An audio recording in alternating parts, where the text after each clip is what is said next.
Bonsoir. Bonsoir, c'est ma dernière intervention officielle enregistrée. Et on va finir justement cette dernière intervention avec des éléments qu'on a survolés, qu'on a touchés à l'intérieur du livre des Cantiques des Cantiques. On va mettre un petit peu plus de chair autour de l'os pour pouvoir récupérer ce qu'on a reçu, puis justement pour s'enrichir de ce qu'on a reçu dans la parole et vraiment pouvoir revenir à la maison, revenir chez soi avec des principes, avec des outils, avec, comment dirais-je, avec des moyens concrets, des moyens qui vont pouvoir nous aider à cheminer, à progresser et surtout à en discuter pour arriver justement à un consensus, à une harmonie. C'est pour ça que mon désir, c'est qu'on puisse chacun vivre un plaisir qui est partagé, où est-ce que tout le monde trouve son compte puis on est heureux. Maintenant, il y a une chose que je veux vous dire, je ne suis pas un sexologue, donc tout ce que je vous apporte, c'est le fruit de mes recherches et je veux vous partager le contenu de mes recherches.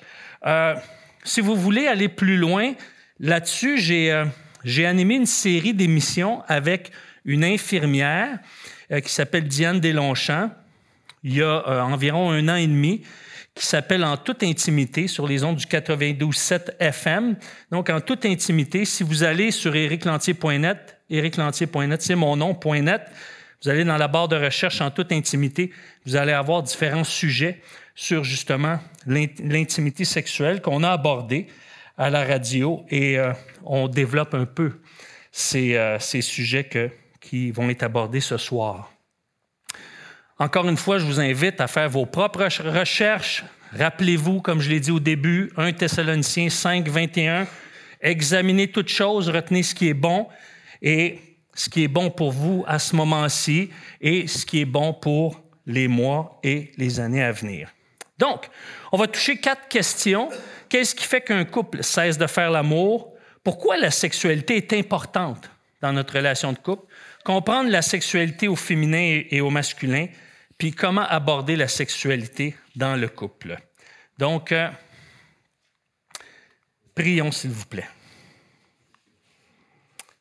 Seigneur, on veut te remettre nos cœurs parce que tu nous aimes, parce qu'on sait que tu nous aimes, on a connu que tu nous aimes et on sait que tu veux notre bien. Le psalmiste, dans le psaume 13, quand il était découragé puis il pensait que tu l'avais abandonné et il crie à toi en disant « Jusqu'à quand m'oublieras-tu sans cesse? Jusqu'à quand me cacheras-tu ta face? Jusqu'à quand aurai-je des soucis dans mon âme? Et mon ennemi s'élèvera-t-il contre moi? Regarde, réponds-moi, Éternel mon Dieu. Donne à mes yeux la clarté, afin que je ne m'endorme pas du sommeil de la mort. Et que mes ennemis ne disent pas « Je l'ai vaincu ». Et il finit ce psaume en disant « Je chante à l'Éternel, car il m'a fait du bien ». Et Seigneur, ma prière, mon cri envers toi,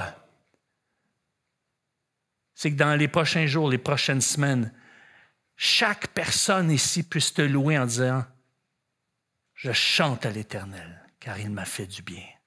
Je te le demande dans le nom de Jésus. Puisses-tu porter cette requête sur le compte de Jésus-Christ. Amen. Alors, qu'est-ce qui fait qu'un couple cesse de faire l'amour? Alors, ce sont des Américains qui m'ont demandé ça parce qu'au Québec, on est très actifs là-dessus. Donc, pour nos amis américains, j'ai décidé de vous en parler ce soir. Alors, si vous avez des amis américains, vous pourrez leur parler à ce sujet. Donc, la vision qui est véhiculée dans les médias, dans la culture, diffère souvent de ce qui existe vraiment dans nos lits. Parce que c'est drôle, hein? Je veux dire, dans les films, on dirait qu'ils font l'amour 2-3 fois par jour. C'est fréquent. Je veux dire, il y a tellement de scènes que tu dis « Wow! » Tu les vois plus faire l'amour que d'aller aux toilettes. Tu sais, je veux dire, c'est incroyable. Je veux dire, c'est sans arrêt. On est bombardé d'images sensuelles, sexuelles, érotiques, etc. Et donc, ça nous laisse croire que, je veux dire, la sexualité, je veux dire, c'est quelque chose de gros. Alors, Et parfois, ça peut nous amener à se disqualifier, à dire « je ne suis pas à leur hauteur ». Ou ça peut même mettre une pression en disant « oh, c'est tellement exigeant la sexualité que ça m'épuise même à y penser, j'aime mieux aller me coucher ». Alors, peu importe comment les médias et la culture ont un impact sur vous, ce n'est pas toujours positif. Alors, il y a des attentes différentes des hommes et des femmes l'attente du mari puis l'attente de l'épouse, parfois, coïncident pas, on ne se rejoint pas.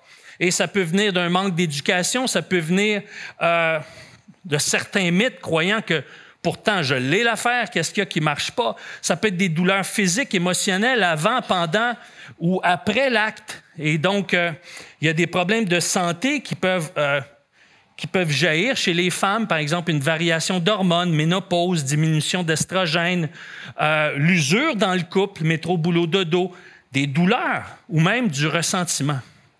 Pour les hommes, ça peut être des problèmes de prostate, ça peut être des préoccupations, un sentiment de rejet, ça peut être la fatigue, le stress, le manque de temps ou des mauvaises communications.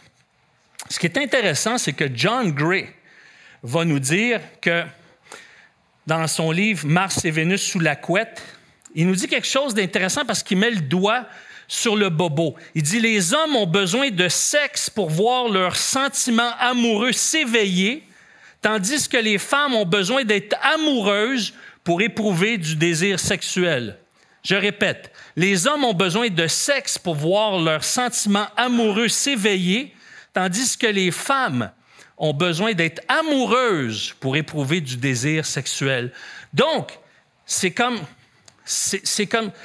une roue qui tourne. Si justement, je rencontre ce besoin de mon épouse, qu'elle se sente amoureuse parce que je lui fais du bien, eh bien, elle va éprouver du désir sexuel et ça va me rendre plus amoureux parce que quand je vis ce moment-là, dans l'amour avec ma bien-aimée, eh bien, ça éveille justement mes sentiments amoureux. Et malheureusement, parce qu'il y a des problèmes de communication, il y a des tensions, il y a du ressentiment, de l'amertume, etc., eh bien, souvent, ce n'est pas un moment qui est aussi plaisant qu'il pourrait l'être. Alors, quand on se prive de sexualité, souvent on se prive d'un cadeau de Dieu, d'un bienfait de Dieu pour notre bien-être mutuel. Alors, pour augmenter la quantité, c'est important de comprendre que la quantité et la qualité, c'est important de comprendre que la sexualité est importante dans le couple. Pourquoi elle est importante? Pourquoi elle est essentielle? Eh bien, parce qu'elle favorise une bonne santé. La recherche démontre qu'une saine activité sexuelle dans le couple va permettre d'évacuer des toxines, va combattre la migraine, le stress, l'anxiété, va réduire les probabilités de contracter, par exemple, le cancer de la prostate ou du sein. Alors, parce que une femme va libérer de l'ocytocine et donc ça la protège à avoir le cancer du sein. Pour le cancer de la prostate, selon les experts, et j'ai consulté la recherche, c'est une recherche crédible, selon les experts, 21 éjaculations par mois réduiraient le risque de cancer de la prostate de 33 %. Donc, la sexualité contribue au bon fonctionnement du cœur, maintient la santé mentale, prévient la dégénérescence cognitive, aide au bon fonctionnement de la vessie chez la femme. Ça combat l'insomnie, ça réduit certaines douleurs et ça augmente le libido. En d'autres mots, plus on fait l'amour, plus on a de relations sexuelles de qualité, plus on a le goût, puis plus ça nous éveille et plus on a hâte à ce rendez-vous qui nous amène à une connexion non seulement physique, mais une connexion émotionnelle. Et c'est pour ça que l'activité sexuelle, la rencontre, lorsqu'on se retrouve dans ce lieu d'intimité, eh bien, justement, ça favorise une connexion émotionnelle parce que, comme je vous l'ai dit au début, la relation sexuelle, ce n'est pas le thermostat, c'est le thermomètre. Ça prend une bonne communication, une bonne relation pour vivre une bonne qualité de relation sexuelle. Alors, c'est pas seulement un besoin physique, la relation sexuelle, c'est également un besoin psycho-affectif. Parce qu'avoir des relations sexuelles, ça nous permet d'être conscient du désir que l'on suscite, du bien-être que l'on suscite. En provoquant du plaisir à son ou sa partenaire, on contribue également au nôtre, parce qu'on contribue à rendre son partenaire, sa partenaire heureux ou heureuse. Alors, c'est pour ça que ça nous amène à s'ouvrir à l'autre. La sexualité, c'est un mode de communication. Lorsqu'on partage une sexualité avec notre partenaire, on lui donne une clé privilégiée à notre intimité. C'est une clé privilégiée à notre intimité. C'est pour ça que quand on dit « tu m'as trompé », c'est que tu as partagé une intimité qui m'appartenait à moi, qui était exclusive à moi. Alors, lorsqu'on partage notre sexualité avec notre partenaire, on lui donne la clé à un accès privilégié de notre intimité. Alors, plus le niveau de bonheur est élevé dans le couple, plus les amoureux auront envie de se rapprocher. Et plus ils vont se rapprocher, plus leur niveau de bonheur sera élevé. Alors, pourquoi c'est essentiel aussi? Parce que, justement, ça nous amène à donner du plaisir à notre conjoint ou notre conjointe. Et ça nous éloigne du concept de colocation. Alors, c'est important de comprendre les désirs genrés, donc les désirs qui appartiennent généralement aux hommes et aux femmes. Évidemment, on parle de généralité ici. Je ne veux pas mettre toutes les femmes dans le même panier. C'est les grandes lignes qui caractérisent les femmes, mais ça se peut que ça ne vous rejoigne pas à 100% parce qu'on est tous uniques, on est tous différents. Alors, comme je vous disais tout à l'heure, les hommes ont besoin de sexe pour voir leurs sentiments amoureux s'éveiller, tandis que les femmes ont besoin d'être amoureuses pour éprouver du désir sexuel. Alors, il y a justement des différences physiques et psychologiques qu'il faut reconnaître. Chez l'homme, les organes sexuels sont externes, alors que chez la femme, une grande partie de l'appareil génital est interne, cachée dans le bas du ventre. Alors, pour elle, la sexualité est plus intime. Donc, c'est important de considérer ça. Ce n'est pas un hasard que ça soit comme ça. Dieu l'a voulu ainsi. Donc, elle reçoit la semence masculine dans l'intériorité de son corps. Et si, par exemple, une ovule est fécondée, bien, c'est en elle que se développe l'embryon et c'est elle qui porte l'enfant. Alors, puisque ça se passe à l'intérieur, eh bien, on comprend pourquoi souvent une femme perçoit plus spontanément les relations sexuelles comme quelque chose d'important et qui engage. Parce que c'est là que ça se passe. Ça se passe tous dans l'intériorité de son être, de son corps. Et ce qu'il faut comprendre aussi, c'est que chez l'homme, il y a beaucoup moins de variations. L'hormone sexuelle masculine, la testostérone, qui provoque la sécrétion de spermatozoïdes, est sécrétée de façon assez constante, de jour en jour. Alors, le désir sexuel et l'humeur sont pas soumis à des brusques changements, à des variations. Et c'est pour ça qu'il faut comprendre les différences au niveau du désir. Alors, chez la femme, il y a un accroissement du désir pour amener l'excitation, alors que chez l'homme, son besoin et sa recherche, c'est la libération du désir. Donc, c'est vraiment deux dimensions différentes. Et c'est pour ça que, pour un homme, la jouissance s'apparente avant tout à une délivrance après la phase de tension sexuelle.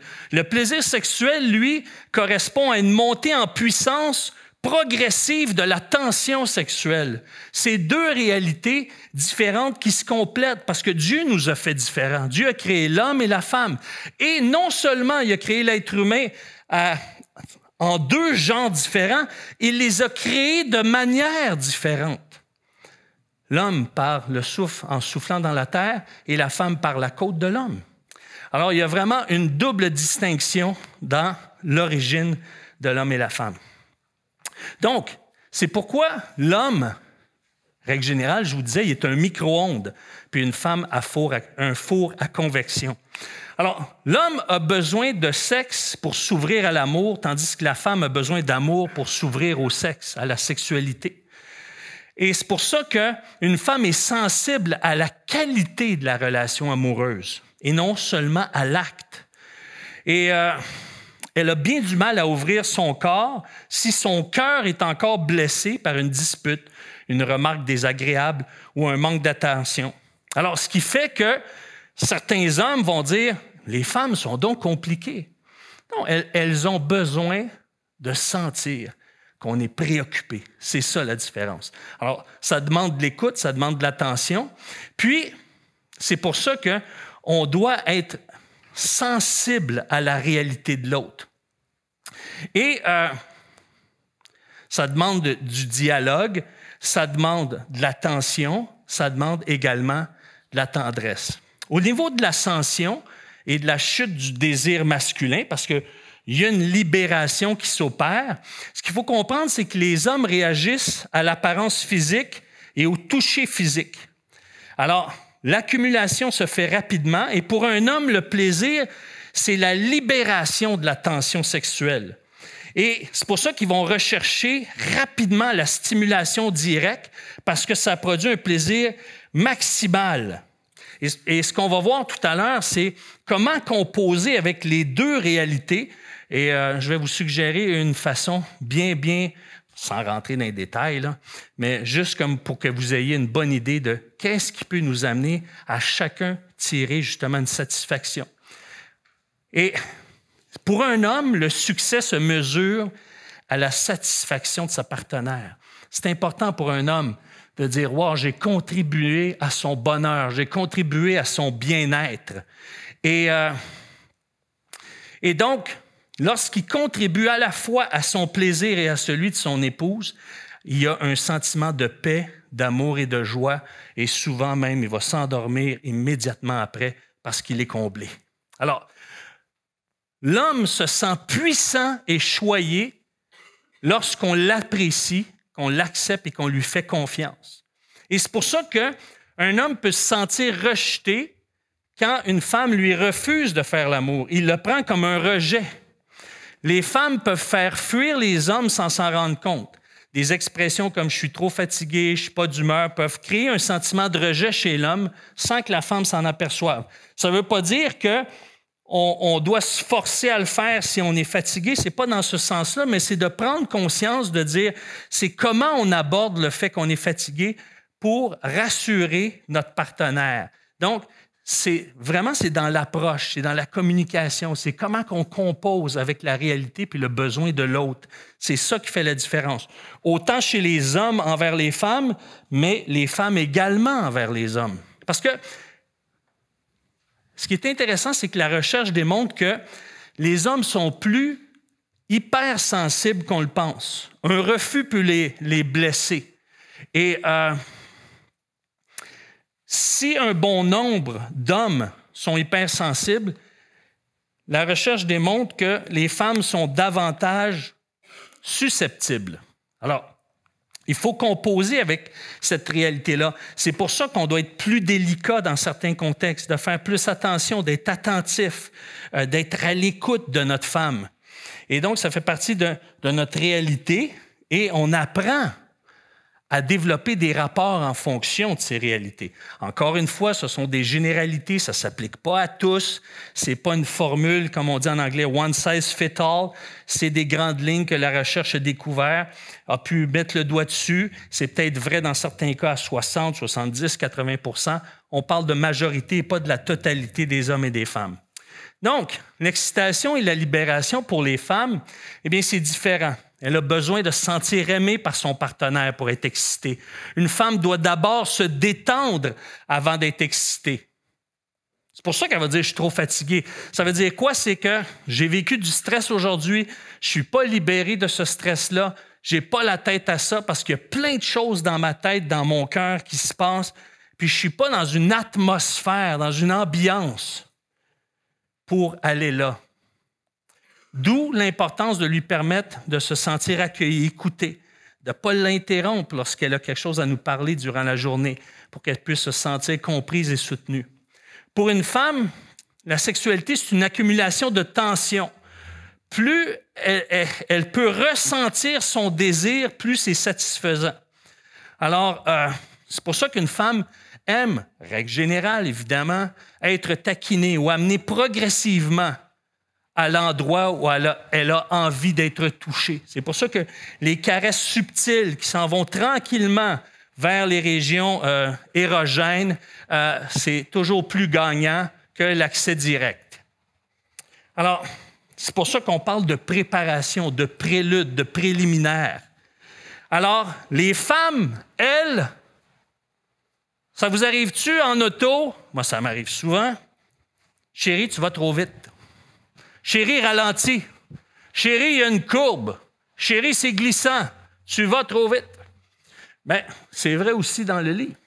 Les femmes ralentissent alors que les hommes veulent accélérer. Alors, avant le plaisir ultime, elle veut que le plaisir monte jusqu'au sommet parce qu'elle recherche une intensité montante. Nous, on veut que le plaisir relâche rapidement. Elle veut que ça monte progressivement puis que ça soit de plus en plus intense. Alors, c'est pour ça qu'on doit comprendre les cycles de nos femmes pour apprendre à les accompagner pour qu'elles soient bien disposées. Donc, c'est comme on dit en québécois, c'est une pierre deux coups. Plus je contribue à son bien-être, plus on va avoir un bon moment d'intimité sexuelle. On ne contribue pas à son bien-être pour avoir de la bonne sexualité, mais lorsqu'on contribue à son bien-être, ça facilite le rapport et, justement, le bonheur sexuel à ce moment-là. Ce qu'il faut comprendre également, c'est que dans le cycle féminin, les désirs sexuels varient en fonction de la phase dans laquelle va se trouver la femme. Parfois, elle a envie simplement de proximité, de câlin, et parfois, elle est intéressée par une activité sexuelle qui va jusqu'au bout. Alors, c'est important qu'on puisse comprendre où se situe notre épouse au moment de la journée et lorsqu'on arrive le moment pour aller se coucher. Alors, c'est pour ça que pour bien remplir le réservoir affectif d'une femme, il est important de relire Hébreux 4, 14 à 16, Hébreux 4, 14 à 16, dans l'optique que Jésus, c'est l'époux et nous, on est l'épouse, quand il nous dit de s'approcher avec assurance auprès du trône de la grâce. Donc, ça parle de l'accueillir. Elle doit sentir la liberté de tout nous dire, de ne pas la censurer. Et Jésus nous demande de le faire parce qu'il dit, je sais de quoi tu es tenté. J'ai été tenté en toutes choses comme toi, sans commettre de péché, mais je veux t'accueillir, je te comprends. C'est la même attitude qu'une femme recherche envers son mari. Et son mari ne veut pas lui faire sentir le poids de ses manquements. Parce que des fois, on cherche à avoir raison. Oui, mais j'ai raison, elle a tort, on chicane, mais c'est moi qui ai raison. Mais Jésus, quand il nous demande de s'approcher, ce n'est pas pour nous faire sentir le poids de nos manquements. C'est pour justement, malgré tes manquements, je t'accueille, je te reçois. Et donc, c'est de la traiter comme si elle est parfaite. C'est ça que Salomon disait à Shulamite. Oh, ma parfaite, ma colombe. C'est comme ça que Jésus nous soutient, nous accueille. C'est l'attitude que Dieu veut qu'on développe envers nos femmes. Et c'est pour ça que lundi, j'ai commencé avec l'Évangile. C'est seulement la puissance qui agit en nous qui peut faire au-delà de ce qu'on peut imaginer ou penser. Maintenant, un des moyens, mesdames, pour être mieux disposé, c'est en augmentant son taux d'oxytocine. C'est quoi l'oxytocine? Et je trouvais qu'il y a plusieurs définitions qui disent la même chose, mais souvent, c'est comment une définition est formulée. Mon coach, Rich Bernstein, me dit toujours, c'est comment tu articules les choses qui font la différence. Ce n'est pas le contenu. Alors, Rémi C. Martin-Dupont nous dit que c'est l'hormone de l'attachement, hormone de l'amour, de la confiance et du lien conjugal et social. C'est un ciment, ça nous cimente. L'oxytocine est une hormone sécrétée par le cerveau en réponse à des stimuli, dont l'orgasme, l'accouchement, l'allaitement et des activités qui stimulent sa présence. Alors, l'oxytocine joue un rôle dans le comportement maternel, l'activité sexuelle, l'érection, la monogamie, le lien social, le regard, le stress, le bien-être, la confiance, la stabilité du couple. la perception des problèmes dans le couple, la qualité du lien conjugal, ça réduit l'anxiété, le stress, la pression artérielle, le niveau de le cortisol, ça apaise nos émotions fortes, ça renforce notre confiance, puis ça augmente le sentiment d'empathie chez les hommes. Alors, comment les femmes peuvent l'augmenter? De plusieurs façons. Comme je vous ai dit, j'ai un document où est-ce qu'il y a 112 façons d'augmenter son niveau d'oxytocine. Et ça augmente la confiance, l'anticipation des besoins qui sont satisfaits. Et par exemple, juste un simple câlin, ça augmente le niveau d'oxytocine. Je ne sais pas si des fois, votre femme est stressée, elle vient ici, fait un câlin, 30 secondes. Puis là, c'est comme vous la sentez ramollir tranquillement. C'est l'oxytocine qui agit. Et donc, à ce moment-là, vous avez juste à m'écrire à coach@ericlantier.net. Je vais vous envoyer le document 112 façons. Puis peut-être ça va vous donner des idées pour justement développer tranquillement, joyeusement, votre niveau d'oxytocine. Justement, le plaisir sexuel, le plaisir ultime contribue à la production d'oxytocine et aide à souder le couple. Maintenant, il y a certaines nuances qui doivent être apportées. C'est pour ça que j'aimerais vous exprimer le lien qu'il y a avec le sexe. Parce que pour pouvoir justement stimuler cette oxytocine-là, c'est important qu'il y ait une atmosphère, une ambiance qui est propice à la détente et non à la performance. Et une des propositions que John Gray fait dans son livre « Mars et Vénus sous la couette », c'est intéressant, c'est le sexe en polarité. Alors ça ne veut pas dire de faire l'amour sur un banc de neige.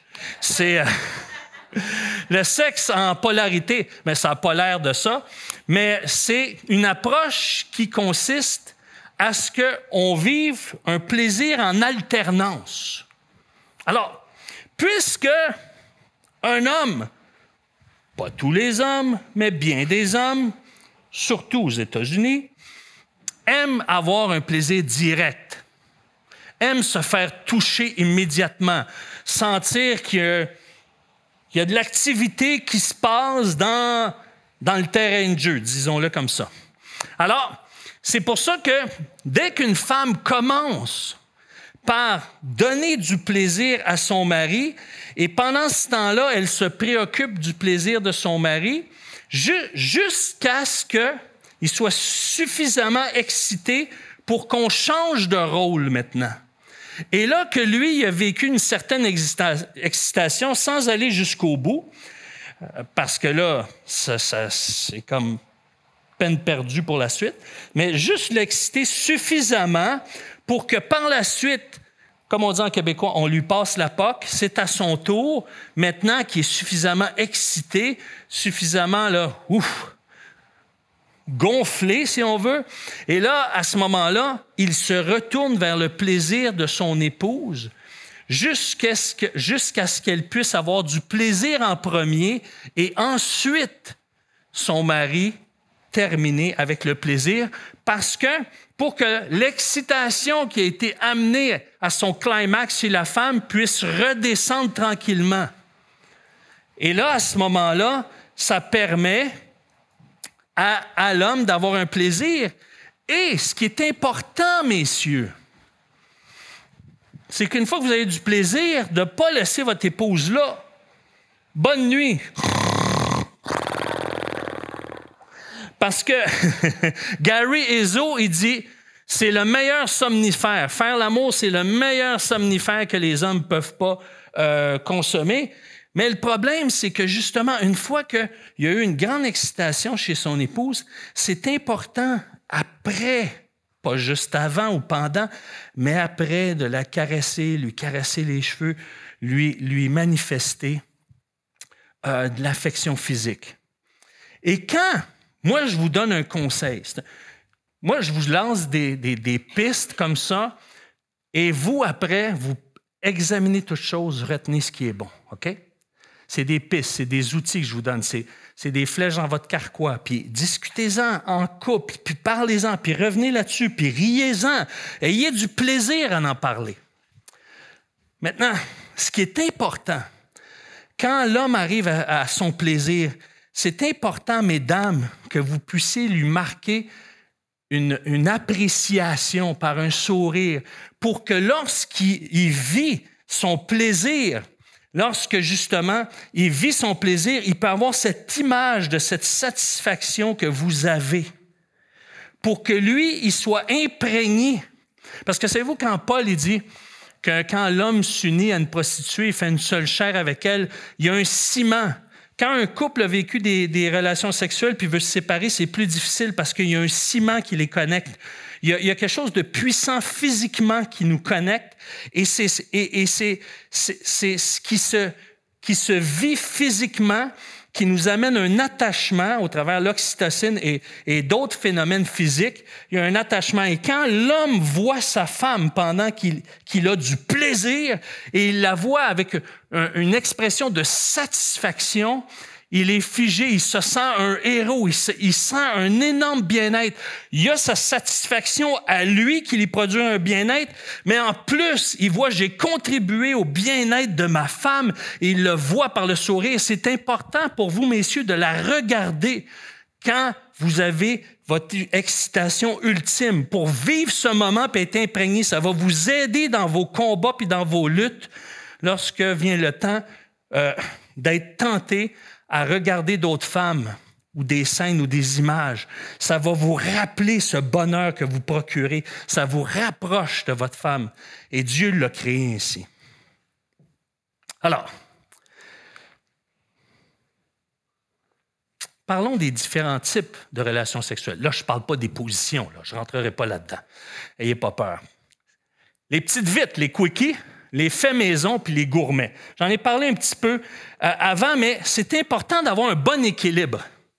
Tu sais, une fois de temps en temps, aller chez McDo, chez Pizza Hut, c'est le fun.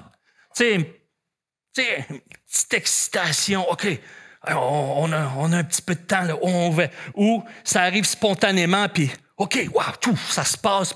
Puis là, on a tout le sourire, tu sais, puis on arrive chez nos amis, vous êtes bien souriants, puis on se regarde du coin de l'œil, puis c'est nos secrets, c'est le fun.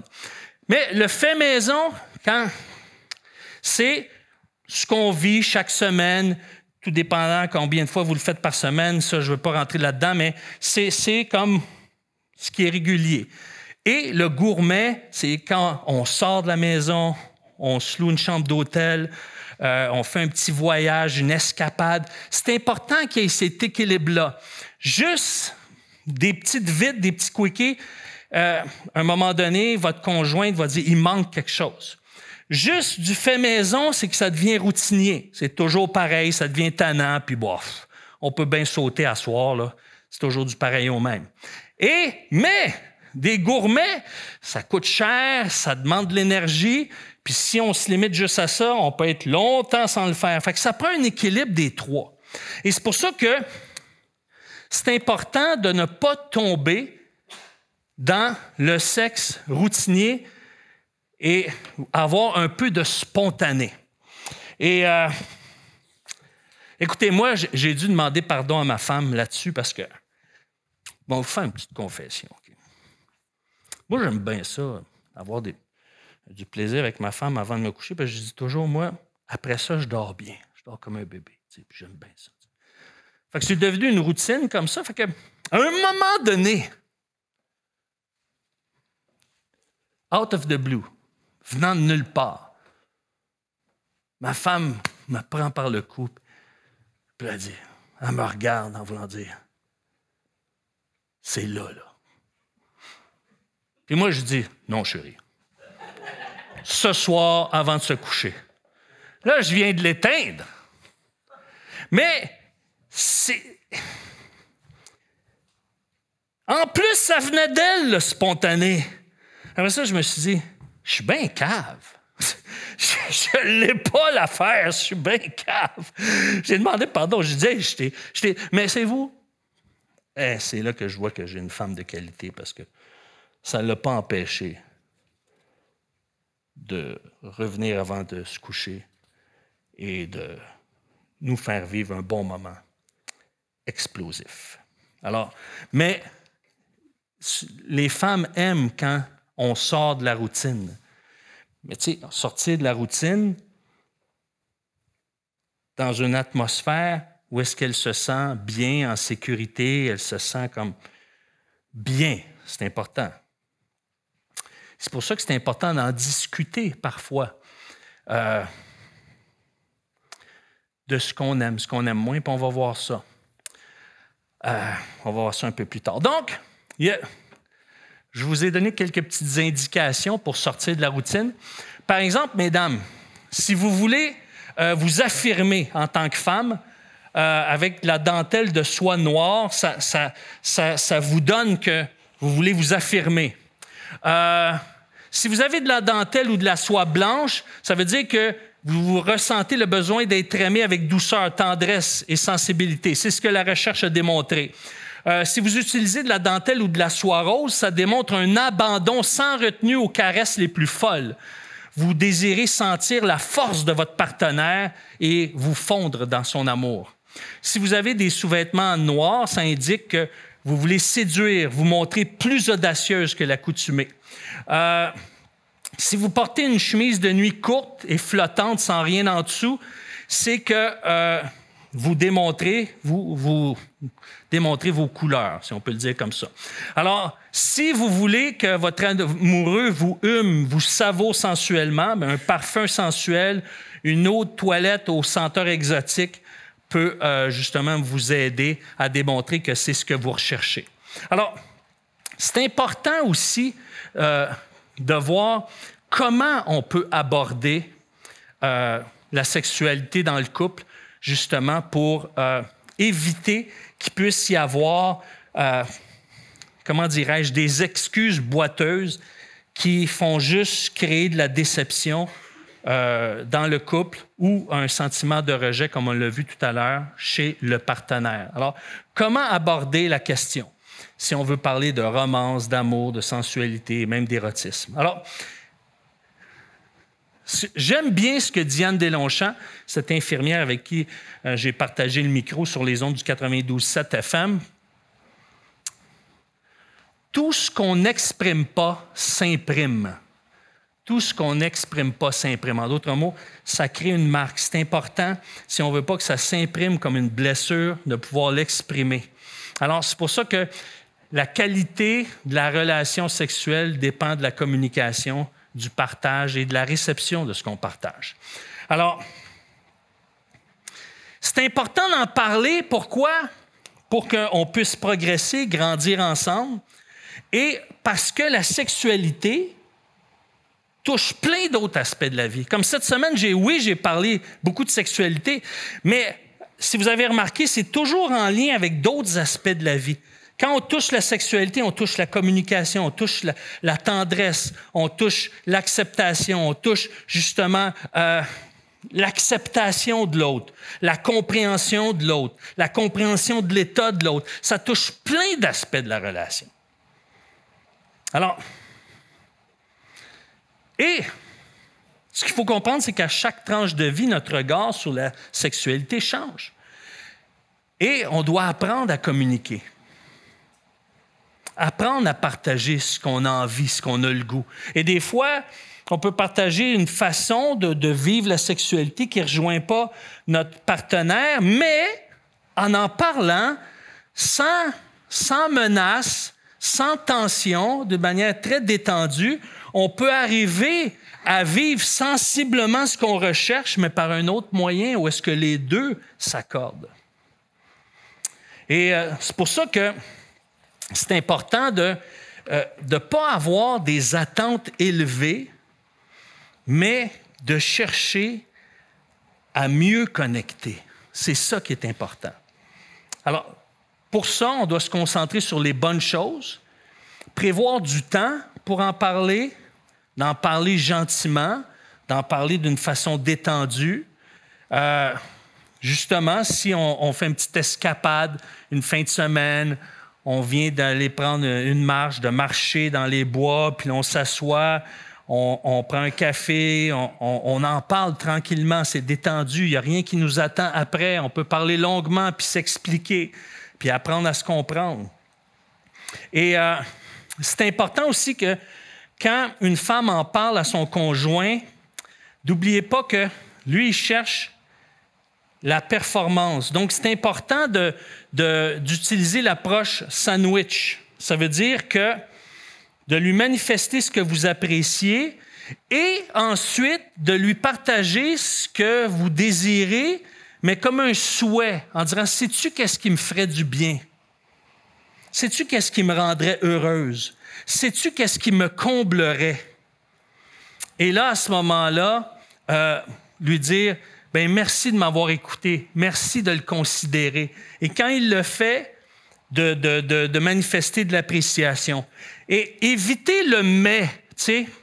J'aime ça quand tu fais ça, mais utilisez plutôt le « et ». J'aime ça quand tu fais ça, et quand tu ne fais pas ça, bien, j'aime ça également. Donc, changez votre « mais » pour un « et ». Ça va faire toute la différence parce que après, c'est que ça développe chez l'homme « OK », elle me lance les fers, puis quand est-ce vient le pot.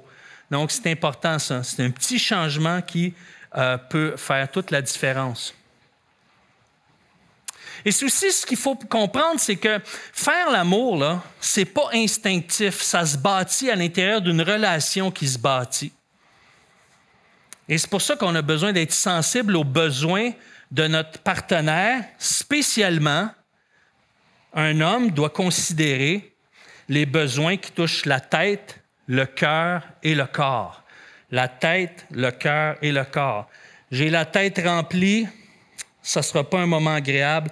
Elle ne se sent pas disposée. J'ai le corps fatigué, elle ne se sent pas disposée. À moins peut-être tranquillement de faire un massage et sans forcer ce qui vient et laisser voir comment elle réagit. Et le cœur, si elle a le cœur lourd, chargé, elle n'est pas disposée. Tête, cœur et corps, c'est important. Et je vous ai placé des questions qui peuvent vous aider. Par exemple, qu'est-ce que tu aimes dans le fait de faire l'amour avec moi? Quel effet ça te fait quand je te fais ceci? Combien de fois par semaine tu aimerais qu'on fasse l'amour? Ça ne veut pas dire qu'on va en arriver là, mais c'est juste pour voir, c'est un point de départ. Puis, derrière cette question-là, de se poser la question, bien, qu'est-ce qui fait qu'on ne le fait pas tant que ça? Qu'est-ce qui fait que... Et de voir, est-ce qu'il y a un contexte qui peut être changé? Aimerais-tu qu'on consacre plus de temps au prélude? Si oui, qu'est-ce que tu aimes? Au cours des prochains mois, qu'est-ce que tu aimerais vivre comme expérience? Est-ce que tu aimerais que j'essaie une nouvelle façon de te caresser? Si oui, j'aimerais ça que tu me le montres. Par exemple, si vous dites « Ah, j'aimerais ça que tu me caresses les cheveux, les épaules », bien, un homme aime ça être performant. Donc, montrez-lui comment. Faites-le sur lui pour qu'après, ça soit plus facile pour lui de le faire puis qu'il sente qu'il réussit. Et manifestez-lui un sourire, une appréciation, un « Ah, merci, mon chéri », ou peu importe à votre façon, mais juste pour donner un exemple. Alors, est-ce qu'il y a quelque chose qu'on n'a jamais fait que tu aimerais expérimenter? Est-ce qu'il y a quelque chose que tu aimerais que je fasse plus souvent? Et si ça ne fonctionne pas ou c'est plus tendu ou vous sentez que le courant ne passe pas, mais écrivez une lettre à votre partenaire exprimant ce qui vous attriste, ce qui vous fait peur, ce qui vous déçoit, et exprimez-lui que vous avez le goût d'en parler dans un autre type d'atmosphère et que ce que vous recherchez, c'est un bonheur mutuel, un bonheur commun. Et évidemment, allons par la prière. Je vais descendre, je vais aller chercher le tableau, parce que je veux, en terminant, vous montrer un dessin très simple, OK? Un dessin très simple, parce que vous avez reçu, pendant toute la semaine, de l'information. Par les témoignages qu'on m'a rendus, vous avez, par exemple, vécu des moments particuliers, des moments spéciaux.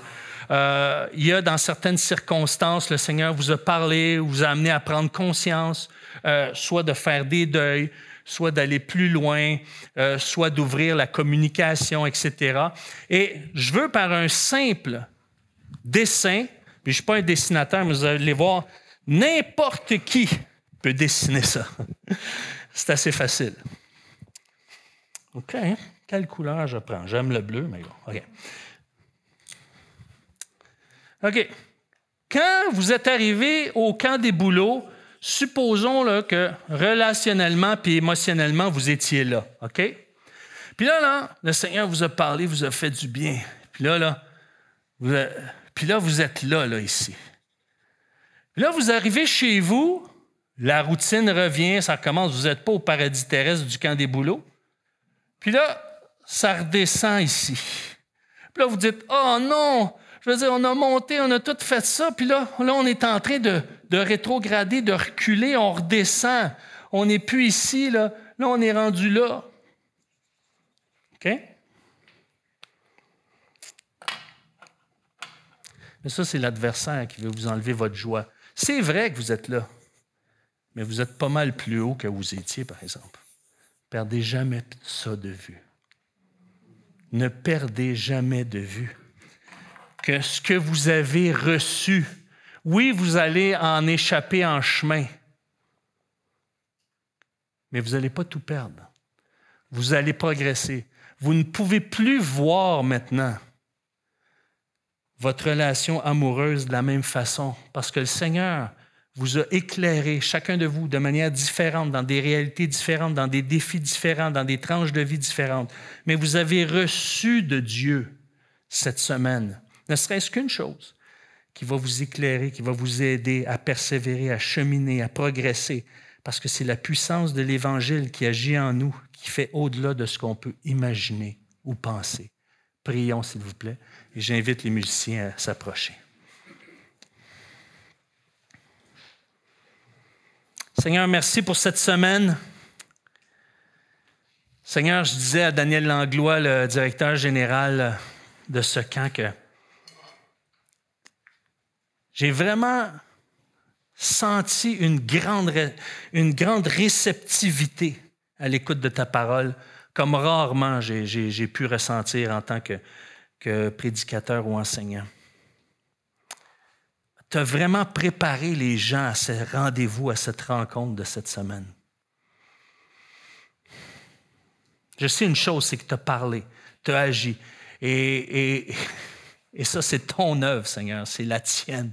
Moi, je suis juste émerveillé de te voir à l'œuvre. Je suis juste émerveillé de voir comment tu agis. Je peux juste dire que c'est une grâce, c'est un cadeau immérité.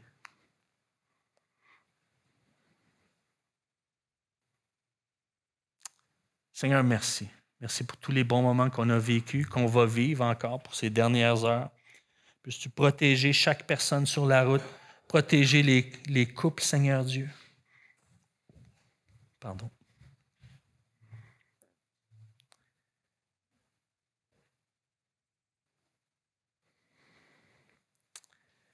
Et que cette flamme,